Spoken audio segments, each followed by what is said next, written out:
Assalomu alaykum hammaga. Bu videoda sizlar bilan bitta ajoyib loyiha haqida gaplashib o'tamiz. Hop, loyihaga o'tishdan oldin sizlarga bitta narsani eslatib o'tmoqchiman.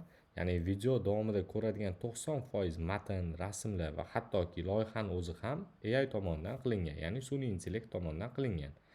Ammo hozir meni eshitib turgan ovozinglar va men hozircha 100% haqiqiy, ya'ni AI tomonidan generate qilinmagan. Balki keyingi videolarda buni ham AI tomonidan generate qilib yangicha talqin qilarmiz. Xo'p, endi kelinglar loyiha haqida gaplashib o'tamiz. Ya'ni loyihani o'ziga keladigan bo'lsak. Xo'p, loyihani o'ziga keldik. Mana ko'rib turganinglardek, prezentatsiya ham AI tomonidan generatsiya qilingan va loyihani o'zi ham videoni boshida aytib o'tganimdek, loyihani o'zi ham AI tomonidan generatsiya qilingan. Ya'ni vibe coding qilingan loyiha hisoblanadi. Hop, kelinglarni Quanta bilan tanishtiraman sizlarni. Quanta o'zi bu shu multimodal sun'iy intellekt hisoblanadi. Ya'ni videolarni tahlil qilish orqali biz natijalarni olishimiz mumkin bo'ladi. Bilamizki, masalan, kundalik hayotda o'rganish davomida yoki turli xil uchrashuvlarda umuman videolarni ko'pligi va ularni to'liq tahlil qilish imkoniyati bizga ko'p resurs, ya'ni vaqt talab qiladi. Endi Quanta bilan bemalol o'zingizlar tahlil qilib, kerakli masalan xulosalarni yoki keyingi qadamlarni, intervyularni tahlil qilish va hokazo shularni bemalol tahlil qilsanglar bo'ladi. Hop, masalan bitta kelinglar unda saytga o'tib ko'rganimiz menimcha yaxshiroq bo'ladi. Quantus saytiga kirasizlar. Keyin studiya mana bu yerda landing page bilan tanishib chiqsanglar bo'ladi. Hop, bu yerda landing pageda qanaqa imkoniyatlari bor, qanaqa modullardan iboratligini ko'rishingiz mumkin. Ya'ni uchrashuvlarni tahlil qilish, yangiliklarni tahlil qilish, ta'lim sohasidagi videolarni tahlil qilish, bolalarga mos tushuvchi kontentlarni aniqlash va hokazo bularni aniqlashingiz mumkin bo'ladi. Va e'tiborli jihati, sizlardan akkaunt talab qilinmaydi. Ya'ni bu yerda sign up page yo'q, bemalol kirib foydalansanglar bo'ladi. Keyin bu yerda yana eslatma, sizlarning videoinglar umuman serverlarda saqlanmaydi.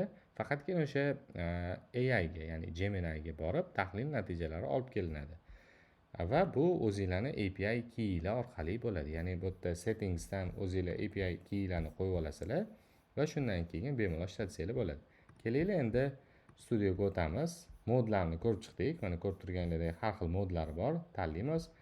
Uchrashuvmi, yangilikmi va ta'lim sohasidagi videomi? Agar ta'lim sohasidagi videoni upload qilishimiz yoki YouTube dan havolani joylashtirib olishimiz mumkin bo'ladi tahlil natijalarini.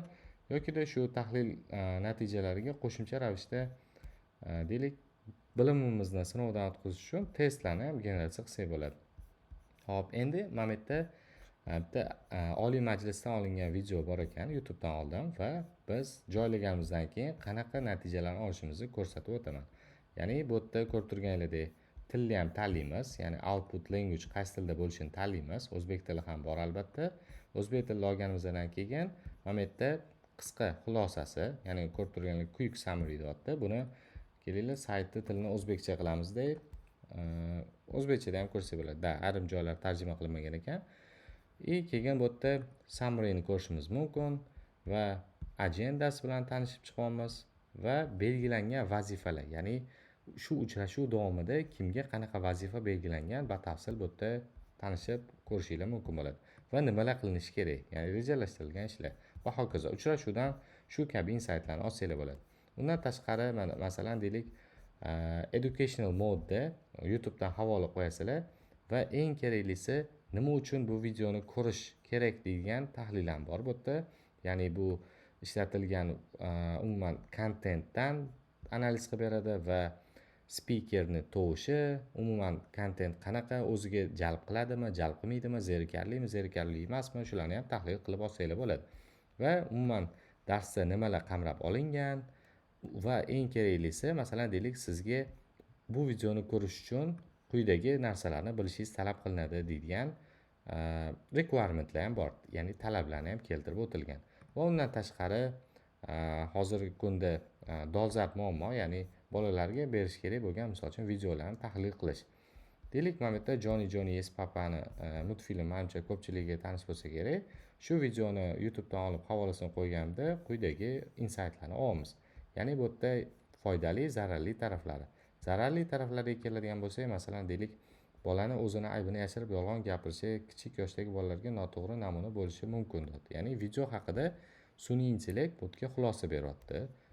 Foydali taraflari va undan keyin ota-onalarga tavsiya, ya'ni videoni bola bilan birga ko'ring va hokazo shu kabi tavsiyalarni ham bermoqda. Va undan tashqari bizada intervyu bor. Deylik, siz agar HR yoki deylik kompaniyangizda xodimlarni intervyu qiladigan bo'lsangiz, videosini tahlil qilib, umuman bu AI tomonidan feedback olsangiz bo'ladi. Ya'ni to'g'ri keladimi, to'g'ri kelmaydimi, keyingi qadamlar nima, kuchli taraflar nima, kuchsiz taraflar nima va hokazo. YouTubedan yoki o'zingizlar videolarni upload qilib bemalol natijalarni ko'rsanglar bo'ladi. Va undan tashqari video chat mod ham bor. Hozir unga ham o'tamiz.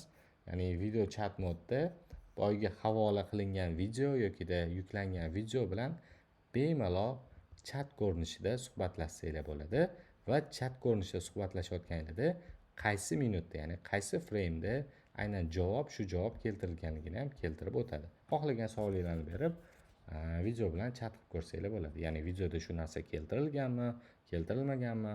Ya'ni bu narsalar o'sha boyga aytayotganimdek, ta'lim jarayonida masalan siz qanaqadir narsani o'rganmoqchisiz, shu narsalar video davomida keltirilib o'tilgan yoki keltirib o'tilmaganligi chat qilib bemalol ko'rishinglar mumkin bo'ladi.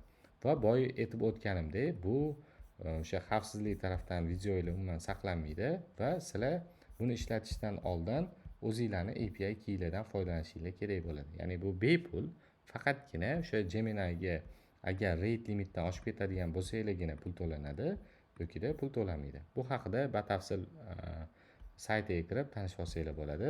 Hop, Gemini Key endi qanaqa olaman deydigan bo'lsanglar, AI Studio kirasizlar.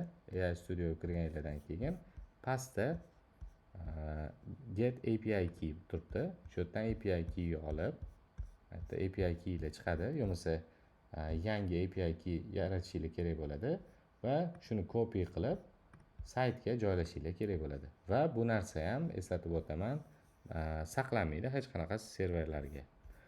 Hop. E'tiboringiz uchun rahmat. O'ylaymanki, bu loyiha sizlar uchun foydali va yana bitta narsani eslatib o'tmoqchiman. Agar shu loyiha orqali qanaqadir insightlar gain qiladigan bo'lsanglar, masalan, qanaqadir insightlar oladigan bo'lsanglar, bemalol menga murojaat qilishinglar mumkin. Yoki loyihaga qanaqadir contribution qilmoqchi bo'lsanglar ham aloqaga chiqinglar. Hop, aloqa uchun descriptionda qoldirib ketaman. E'tiboringiz uchun rahmat.